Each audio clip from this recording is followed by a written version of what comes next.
साथियों, बहराइच की ये धरती हमेशा से आक्रमणकारियों के मंसूबों को ध्वस्त करती रही है।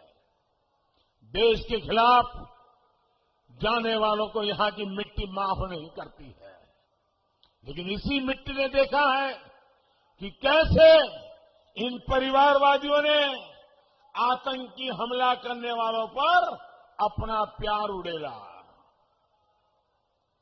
जिन लोगों पर यूपी में एक नहीं कई कई बम धमाकों का आरोप था, ये लोग उन आतंकवादियों को जेल से रिहा करने पर पक्का निर्णय करके बैठे थे, साजिश कर रहे थे।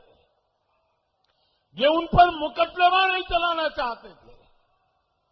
समाजवादी सरकार आतंकी संगठनों पर प्रतिबंध लगाने के तक खिलाफ थी। इसलिए मैं कहता हूं, जो लोग देश की नहीं सोच सकते, देश की सुरक्षा को ताक पर रखते हैं, वो यूपी का कभी भला नहीं कर सकते। भाइयों बहनों, आप मुझे बताइए, और जरा बहराइच से आवाज ऐसी निकलनी चाहिए कि इन घोर परिवारवादियों की नींद उड़ जाए। जवाब देंगे? आप मुझे बताइए, जो बम धमाके करके निर्दोष लोगों को मौत के घाट उतार दें, ऐसे आतंकवादियों को सजा होनी चाहिए कि नहीं होनी चाहिए? कड़ी सी कड़ी सजा होनी चाहिए कि नहीं होनी चाहिए? अगर फांसी का हुक्म होता है तो होना चाहिए कि नहीं होना चाहिए?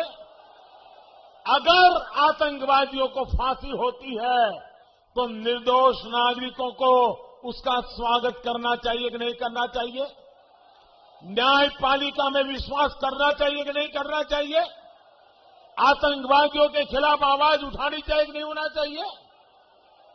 अभी 2 दिन पहले अहमदाबाद के न्यायालय ने अनेक लोगों को फांसी की सजा सुनाई। जो